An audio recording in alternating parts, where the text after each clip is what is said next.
Bonjour à tous, je m'appelle Samuel Salama, je suis gynécologue obstétricien et je suis ravi de vous retrouver pour une conférence de D3 orientée gynécologie pour aujourd'hui. L'objectif des conférences de D3, ça va être de poser les bases dans la spécialité. Donc aujourd'hui, nous allons traiter de 5 dossiers pour étayer une grande partie du programme. Au début de chaque dossier, vous verrez, il y a mon adresse mail, saminterne@hotmail.com. Je reste à votre entière disposition si cette année ou l'année prochaine, en préparation de l'internat, vous avez des questions concernant la gynécologie ou l'obstétrique ou même l'internat de cette spécialité. N'hésitez pas à me poser des questions, j'y réponds en 48-72 heures. Je vous propose de débuter dès maintenant avec la correction du dossier numéro 1. Madame Meux, 31 ans, Nuligès, consulte le 15 juillet aux urgences gynécologiques pour des douleurs pelviennes modérées associées à des saignements noirâtres de faible abondance. Ces dernières règles datent du 25 mai. Madame Meux ne prend pas de contraception et désire être enceinte. Elle n'a aucun antécédent. La patiente ne présente aucun autre symptôme. Quels sont les 3 diagnostics à envisager en priorité dans ce contexte? L'association d'un retard de règles de cette semaine, plus des douleurs pelviennes, plus des métrorragies, doivent vous faire évoquer une possibilité de grossesse. Cette patiente est possiblement enceinte. Quoi qu'il en soit, ce diagnostic sera à confirmer ou à infirmer. Si la patiente est enceinte, elle a soit une grossesse extra-utérine, soit une grossesse intra-utérine arrêtée, soit une grossesse intra-utérine normalement évolutive. Dans tous les cas, des examens complémentaires vont permettre d'en savoir un petit peu plus. Quelles sont les principales étapes de l'examen clinique? Je vous rappelle que l'examen clinique est composé de 2 temps. Tout d'abord, l'interrogatoire, puis l'examen physique à proprement parler, qui comportera classiquement 4 étapes.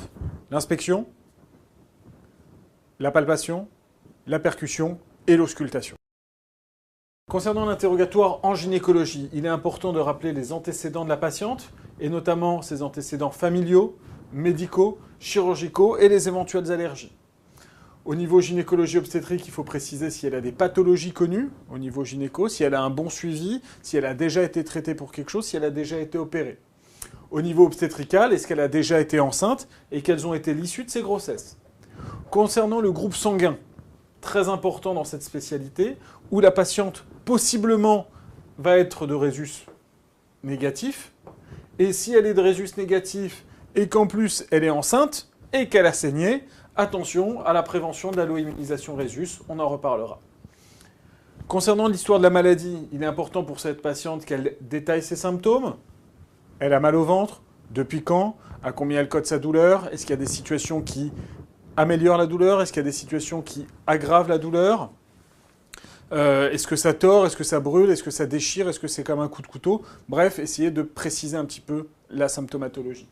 Essayez de voir un petit peu s'il y a des signes associés. Les métrorragies, elles sont rouges, elles sont noires, elles sont peu abondantes, elles sont comme des règles, elles sont très abondantes. Il y a des caillots, il y a des débris. Bref, essayez d'en savoir un petit peu plus sur les saignements.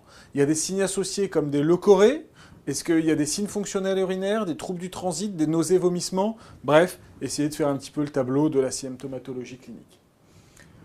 La date des dernières règles, important pour avoir une idée, mais c'est jamais là-dessus qu'on va confirmer ou infirmer une grossesse, bien sûr, et c'est jamais là-dessus qu'on va dater une grossesse, parce que la date des dernières règles, c'est imprécis. Tant parce que les femmes ont des cycles de durée variable, qui font varier la date de l'ovulation par rapport pour l'estimation de la date de la grossesse, l'âge gestationnel, et puis aussi par le biais de remémoration. Parfois, 3 mois plus tard, c'est difficile de se rappeler précisément quand est-ce qu'a eu lieu les dernières règles. Donc, pour dater une grossesse, l'examen qui va être utile, ça sera l'échographie abdominopelvienne. Concernant l'examen physique à proprement parler, la palpation abdominale, qui va chercher une douleur provoquée, donc on commence là où c'est pas douloureux, puis on se rapproche progressivement de la patiente. Une réaction péritonéale à type de défense ou de contracture.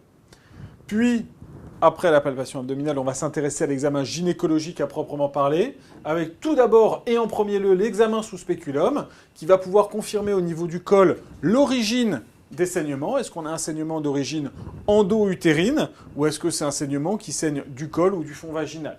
Ça va pouvoir évaluer l'abondance, sans S, du saignement, et éventuellement rechercher des leucorrhées qui devront être prélevées avec un prélèvement vaginal. Le toucher vaginal fait suite à l'examen au spéculum et va pouvoir évaluer éventuellement la présence d'une masse latéro-utérine et ou d'une douleur provoquée. L'examen des seins, on le fait rarement dans la consultation en urgence, mais sachez qu'il faudra le faire systématiquement dans toutes les consultations de routine en gynécologie. Le frottis cervico-vaginal, pareil, on le fait rarement dans les consultations en urgence. Quel examen complémentaire réalisez-vous en première intention? Quelle information recherchez-vous là-dessus? L'examen à réaliser en première intention devant des métrorragies et ou des douleurs pelviennes, c'est l'échographie pelvienne qui sera réalisée par voie suspubienne et par voie endovaginale. Là-dessus, c'est une phrase choc à replacer à chaque fois que vous en avez besoin. Échographie pelvienne par voie suspubienne et par voie endovaginale. Tous les mots sont importants. Qu'est-ce qu'on va rechercher sur cette échographie? La présence d'un sac intra-utérin. La présence d'un sac intra-utérin élimine une grossesse extra-utérine. Le cas rarissime de la grossesse hétérotopique, qui est l'association d'une grossesse intra et d'une grossesse extra, arrive une fois sur 70 000. Vous ne pouvez pas baser votre raisonnement clinique sur cette exception qui, en plus, est beaucoup plus fréquent dans le cadre de l'assistance médicale à la procréation. S'il n'y a pas de sac intra-utérin, on a donc une vacuité utérine. C'est ce qui va être à évaluer. Éventuellement, en regardant de chaque côté sur les annexes, on peut voir une masse latéro-utérine qui signe une grossesse, éventuellement une grossesse extra-utérine. Et on va rechercher un signe de gravité de la grossesse extra-utérine qui sera l'hémopéritoine avec un épanchement intra-abdominal. Petit rappel concernant donc l'échographie pelvienne que je viens de vous détailler.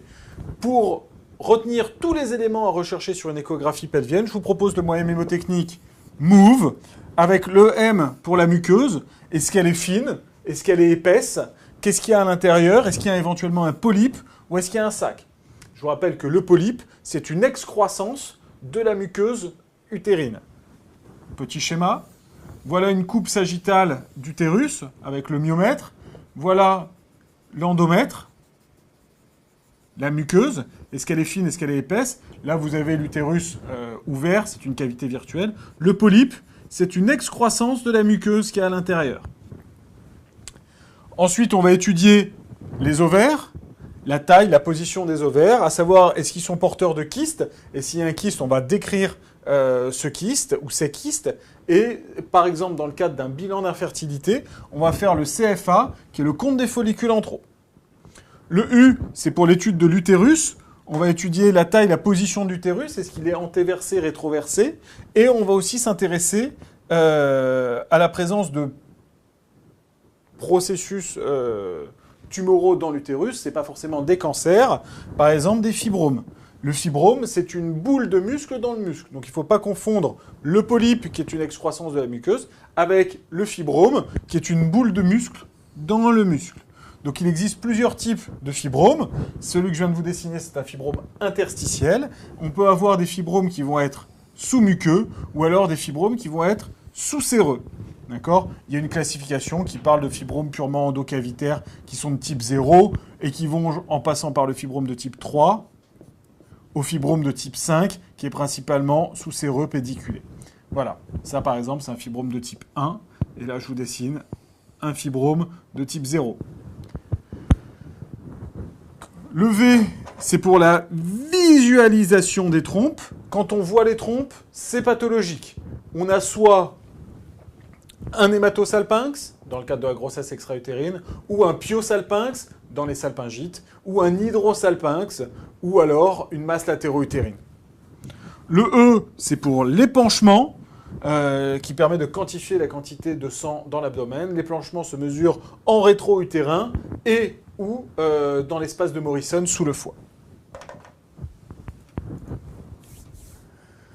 Voici les principaux éléments du bilan qu'on reçoit concernant Madame Me. Une hémoglobine à 12,5, des plaquettes à 255 000, des globules morts à 4 000, un TP à 100%, un TCA à 36 pour un témoin à 37, un HCG à 11 523 et la patiente est de Rhésus AB négatif. Bien sûr, là-dessus, vous avez noté l'alerte, d'accord? Cette patiente, 1, elle est enceinte, et 2, elle est résus négatif, elle a saigné. Il va falloir en parler dans les cadres de réponse. Voici donc le cliché d'échographie qui a été réalisé. Commentez ce cliché d'échographie. Donc, toujours quand on vous demande de commenter une image, dites quelle est cette image. Ici, on a bien affaire à une échographie pelvienne par voie endovaginale. Hop.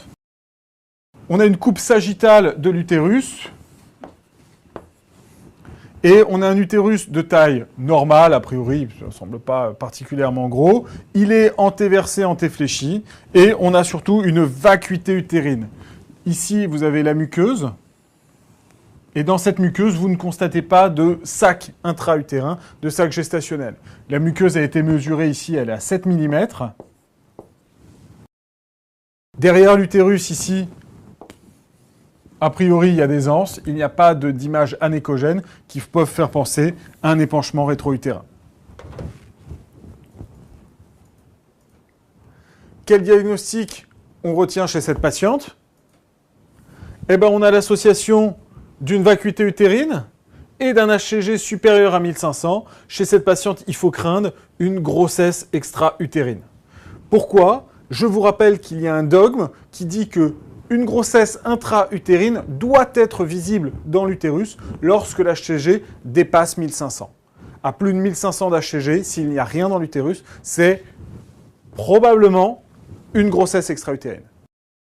On a vu certains cas des grossesses intra-utérines apparaître à 1700, 1800. Il y a eu quelques exceptions. Mais globalement, pour vous, à l'internat, plus de 1500 d'HCG, rien dans l'utérus, égale grossesse extra-utérine. Si vous avez suspecté le diagnostic de grossesse extra-utérine, pensez à regarder sur les annexes pour essayer de visualiser le sac dans la trompe ou éventuellement l'hématosalpinx dans la masse latéro-utérine.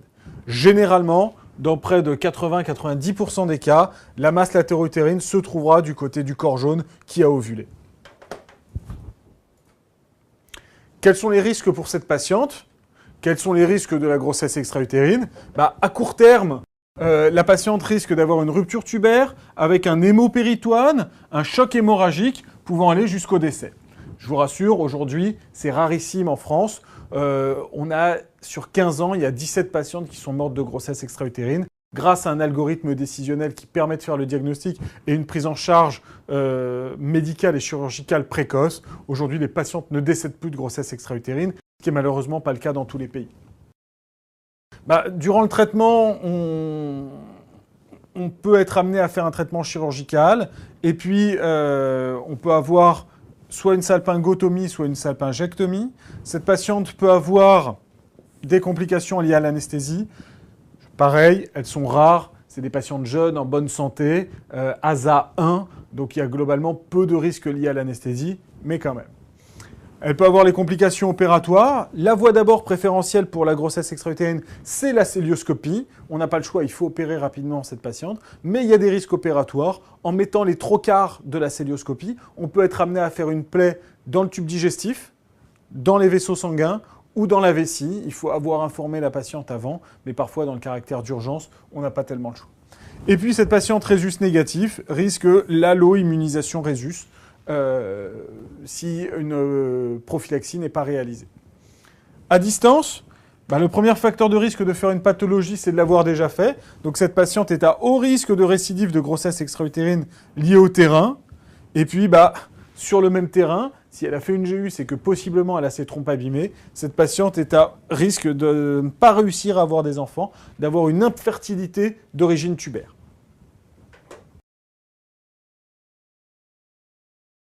Quelle est la prise en charge proposée à cette patiente? On a une patiente qui a probablement une grossesse extra-utérine, à plus de 11 000 d'HCG, avec une vacuité utérine. Cette patiente n'est plus éligible au traitement médical, puisque plus de 10 000 d'HCG, c'est une contre-indication au traitement médical, même si elle est asymptomatique. Donc, hospitalisation en gynécologie, repos au lit, à jeun, puisqu'on envisage un traitement chirurgical, mise en place d'une voie veineuse, et traitement chirurgical avec une célioscopie. Il faut informer la patiente que on va essayer de conserver la trompe si c'est possible, mais si en péropératoire on constate que la trompe est trop abîmée, c'est en péropératoire qu'on va décider de faire une salpingectomie où on enlève la trompe ou une salpingotomie où on ouvre seulement la trompe. Il faut essayer de privilégier un traitement conservateur si c'est possible, mais si c'est pas possible, dans ces cas-là, il faut enlever la trompe. À savoir que quand on a enlevé la trompe, on ne divise pas la fertilité par 2, mais quand même, on la divise un petit peu. La trompe gauche est capable d'attraper les ovules émis par l'ovaire droit. Bien sûr, la patiente, si elle est douloureuse, il faudra qu'elle ait des antalgiques adaptés à la douleur. Et j'ai commencé à vous le dire tout au long du dossier, attention, prévention de l'alloimmunisation rhésus par l'injection de gamma-globuline anti-D type Rofilac, après recherche d'agglutinine irrégulière. C'est une phrase choc. Dans tous vos dossiers où on a les patientes rhésus négatifs qui saignent pendant la grossesse, à replacer telle quelle, prévention de l'alloimmunisation rhésus par l'injection de gamma-globuline anti-D type Rofilac, après recherche d'agglutinine irrégulière. La RAI est une mesure médico-légale. Et bien sûr, comme dans tous vos dossiers, surveillance de la tolérance et de l'efficacité du traitement par des mesures cliniques et paracliniques. Pour cette patiente en péropératoire dans la célioscopie, je vous l'ai dit, on peut faire 3 gestes, soit l'expression tubaire, on appuie sur la trompe pour faire sortir la grossesse dans le cadre d'avortement tubo-ovarien. Bien sûr, dans ces cas-là, on fait un traitement conservateur, il faudra faire une surveillance de l'HCG jusqu'à négativation.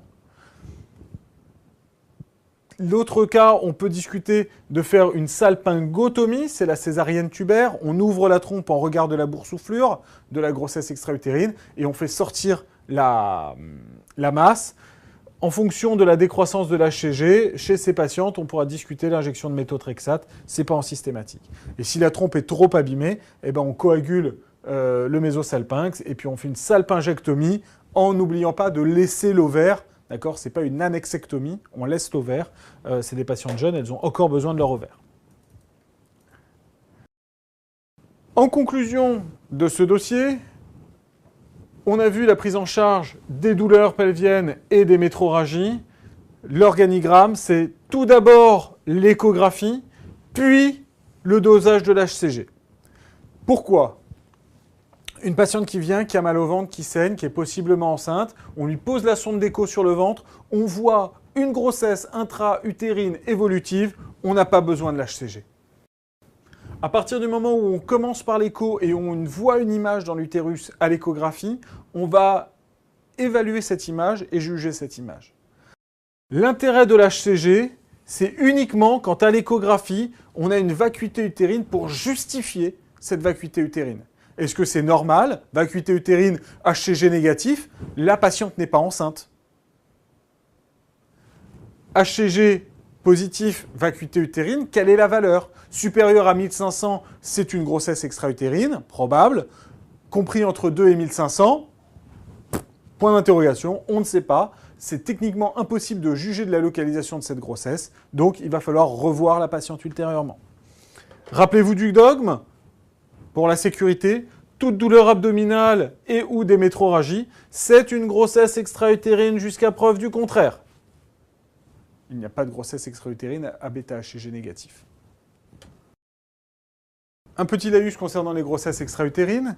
1 à 2% des grossesses s'implantent en dehors de l'utérus. C'était plutôt 1% il y a 40 ans, aujourd'hui ça tend plutôt vers 2%. Attention pour la prise en charge des IVG, la loi n'impose rien, il faut juste faire des IVG chez les patientes enceintes. Donc une femme qui vient et qui vous présente un HCG à 5000, allez faire une échographie parce que dans 2% des cas, la grossesse sera en dehors de l'utérus. Et faire une IVG sur une grossesse extra-utérine, ça n'a jamais très bien fonctionné.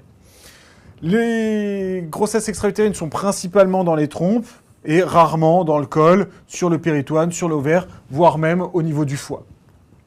Je vous l'ai dit tout à l'heure, une femme meurt par an de grossesse extra-utérine, c'est pas le principal enjeu. Tout ça grâce à quoi? Grâce à un algorithme décisionnel diagnostique avec l'échographie et éventuellement l'HCG, grâce à l'outil thérapeutique qui est le méthotrexate et la célioscopie.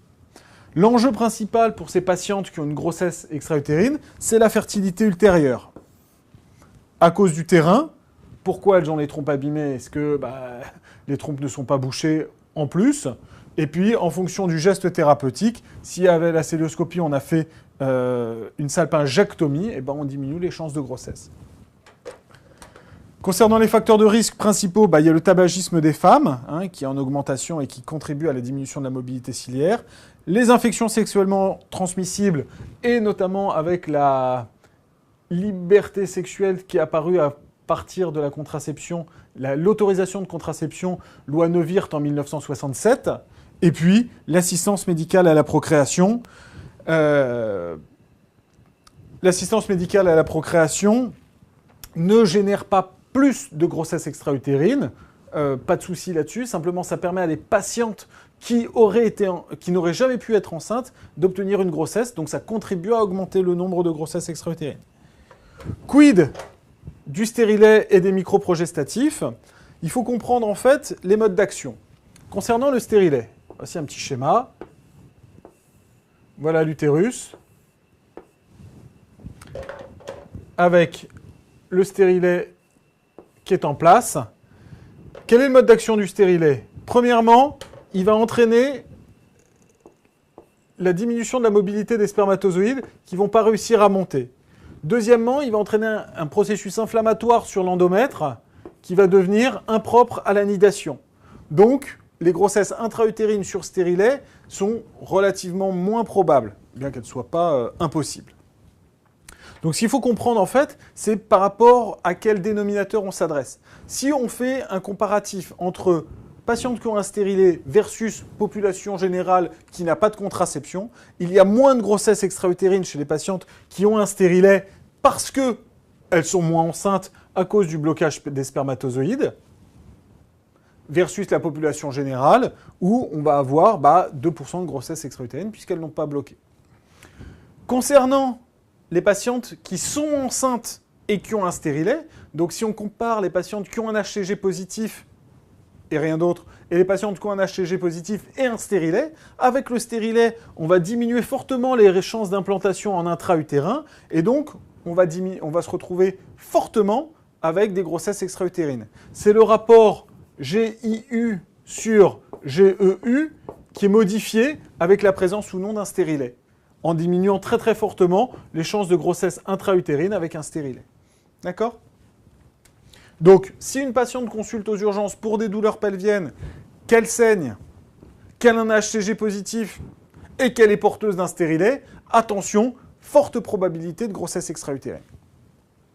Concernant les microprogestatifs, c'est un peu la même idée sur le mode d'action. Donc, revoilà l'utérus. L'action des microprogestatifs est le suivant. Cristallisation de la glaire, qui devient impropre à la passage des spermatozoïdes. Désynchronisation de l'endomètre, qui devient impropre à la nidation. Et diminution de la mobilité ciliaire, qui empêche la montée des spermatozoïdes. Sauf que ces mécanismes ne bloquent pas l'ovulation, donc la patiente émet un ovule, qui potentiellement peut être fécondé par un spermatozoïde courageux qui a réussi à remonter. Oui, sauf que s'il s'arrête en chemin à cause de la mobilité sublière, une fois que le spermatozoïde a rencontré l'ovule et que ça s'implante dans la trompe, on a une grossesse extra-utérine. Donc le rapport toujours GIU sur GEU est diminué ici, et éventuellement même un petit peu augmenté ici à cause de la diminution de mobilité ciliaire.